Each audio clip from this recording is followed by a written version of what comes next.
So I want to share with you.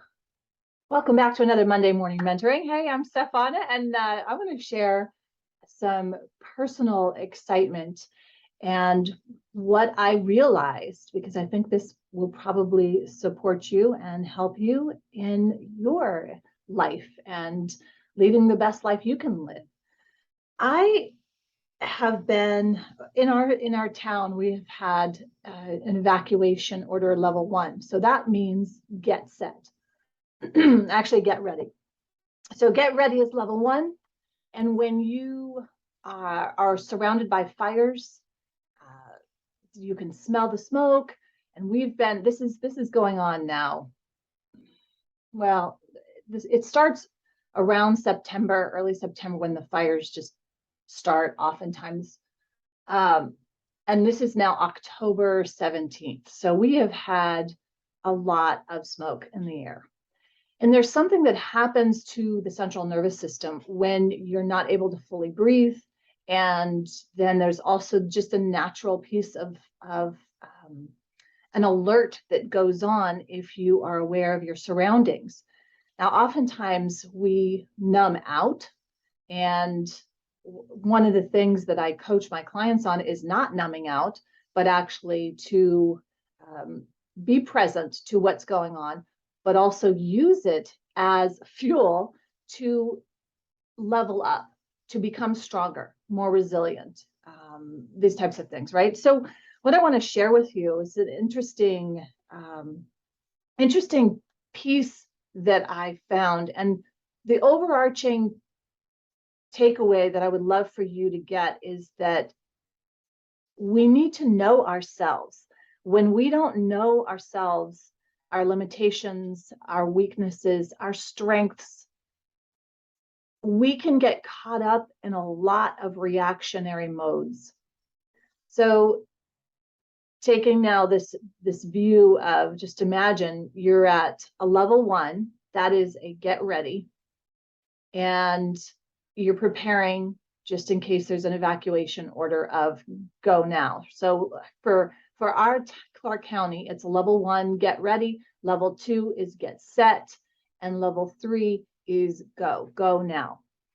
And so yesterday, my son is at a ranch where he works, and there's lots of horses, and there's there's things to do. And when there is a level 1, you take it seriously. When there is a level 2, you take it seriously. It's not something that you wait around and wonder what's going on. So they were preparing, and they spent a lot of time yesterday preparing because they were at a level 2, which is get set, right? You find where you need to go. There's horses, they need to be cared for. And then as I was driving over to ensure that my son had what he needed to stay over the night and to take care of things, I drove in just slightly right at the border, and I got the level 3 alert. And that level 3 was go now. Basically, drop everything, go now. If you do not, you are likely going to be injured or dead. And when I got that on my phone, my instant reaction was to breathe, was, okay, take a breath. It's data. Now, go back dozens of years, and I would not have reacted that way. I would have immediately gone into a stimulus response and been in reaction mode.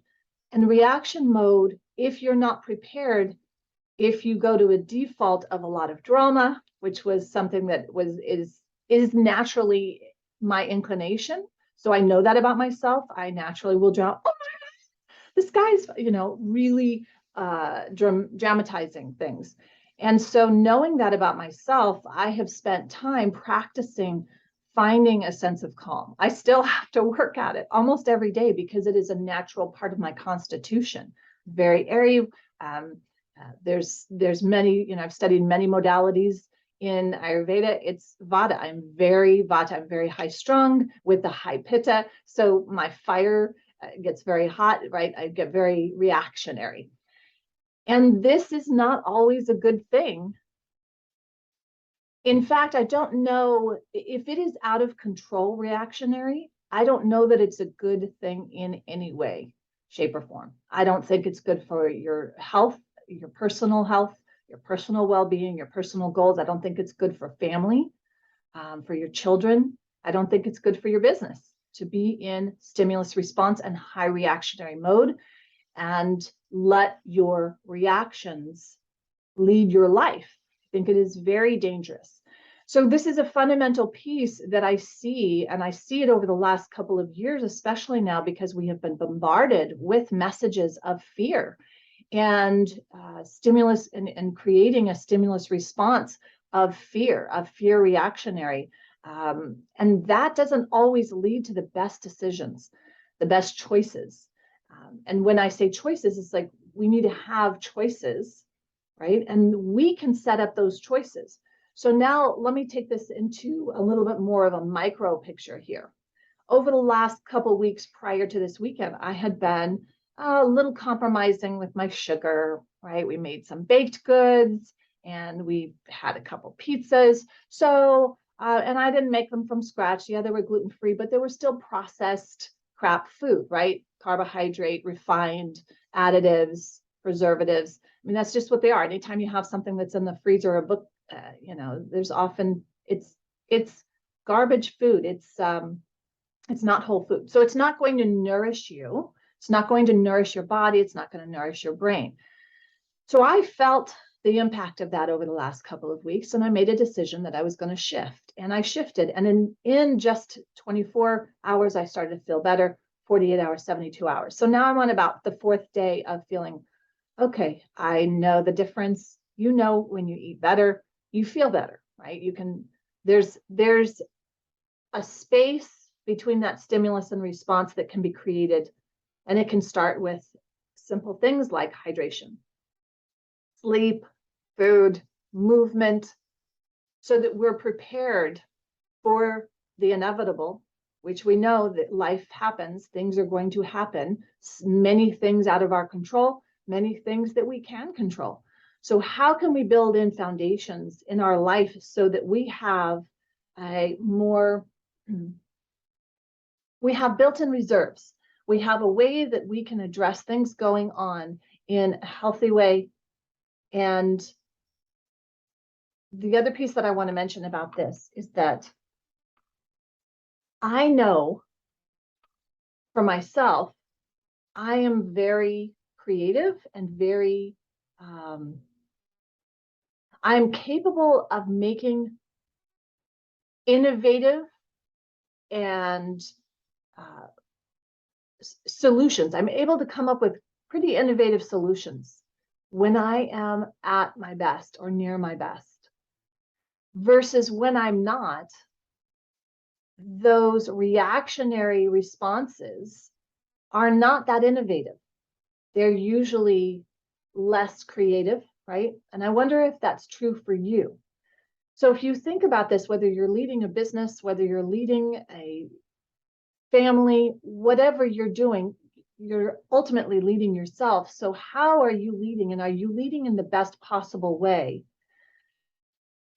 with your foundations? And are you building in foundations on a daily basis to ensure that when the inevitable happens, that you are able to respond in a way that is innovative?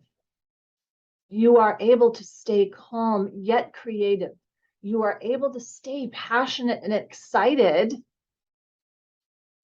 yet relaxed. So that is the sense of harmony or creating balance. And that is an important skill. And it's also an important way of being, especially in our times and our lives today. Because I think we are only getting more on the speed level, right? The volume is going up, the speed is going up. And if we don't have the baseline components in, and we're not looking at the foundations of our optimal well-being, mentally, emotionally, physically, right? And then in physical, we can break that down to what are the chemical components of going on? What are the peptides that are firing in my brain? Am I firing them with stimulants? whether it's coffee or sugar or people think, oh, well, I'll have some green tea and that will calm me. Well, actually, it's caffeine and it stimulates. So we want to look at all of these and dial them in and sometimes dial them back so that we can keep up with what's going on in life and in our business, because there's always going to be something. So if we look at this, and I talk a lot about this in my book, where the levels, the model for business book, the levels, right? I liken it to a production board, a musical producer's board, where there's 16 volumes, and we're always adjusting those knobs to fine tune our the nuances of our life. But if we don't have the baseline foundations in, there won't be anything to adjust. And so I want to share with you this experience and perhaps have you take a look at yourself this week at a level of, where's my baseline? How's my baseline doing? How are my basics? And where do I need to adjust the levels? But at first, before all of that, is taking the time to get to know yourself. And if you don't and haven't done that, it's probably a good time to do that. It's probably a good time to take a time to reflect. Now, I coach my clients to build in reflection time every day, in the morning, in the evening, not do multitasking. So some people will go and exercise and that's their reflection time, and it's not optimal. You can go walk, and that's a good time to do some thinking, but sometimes we really just need to be in that calm state, the body's safe, so that the brain and the mind can actually go into observing and noticing without judging, right? So it's not, there's a sync up of the body and the mind and the energy and the spirit and the intuition and the volition and the will, and all of these can sync back up. So a practice that you can use is sitting and getting quiet, minimally 5 minutes, ideally 15. That usually allows for a lineup to happen where you can focus, you can breathe, and you're coming from a perspective now of observation without so much of judging. There is a point of judging. I often say, if you're going to observe, notice without judgment, making it bad or good. And there's a tool for that. And then when you notice you're getting this, but it means this, you can step back and say, I'm judging, I'm making it mean this, or I am, right? And so when we do that, that can often, again, this is just taking steps back to recognize and to observe. And that is really the moment that I, was already in a higher state of alert because of a level 1, then the level 2, already in a higher state of alert because I was allowing my 16-year-old to go and stay overnight with the horses to help with the horses. And I know that he's competent and with a group of people that will ensure that all the horses and everybody's okay. And then when I came over the hill and got that level 3 post of go now, this is go now. If you don't, you will die type of thing, right? I noticed in that moment that I was able to breathe. And there wasn't an immediate stimulus response, even though I'd already been in a heightened alert. And that takes practice. That takes having your basics in place. To reiterate, we're all going to have these examples. We're all going to have level 1s, level 2s, level 3s. But how are we going to respond to them? How are we going to handle them? How are we going to address our lives in those moments? Because then it'll come back down to a level 1, and how we've handled those level 3 moments will reflect on our future and those level 1s and level 2s, right? So I just wanted to take a look at that and perhaps build in this. So let's just take the 3 takeaways that I'm suggesting as you're from the Monday morning mentoring to look at this week. If you haven't already built in your reflection time, morning and evening, that would be a good place to start. Second, if you haven't taken some time to assess your baseline needs, basic needs, you want to do that. And number 3 is, as knowing yourself and how you naturally respond in a level 3 emergency situation or a situation that is high alert. What do you need to do so that you can build in a buffer or a reserve so that the gap from the stimulus to your response is wider rather than just and then react, right? So we have a moment, even if it's a breath, even if it's a breath. Okay.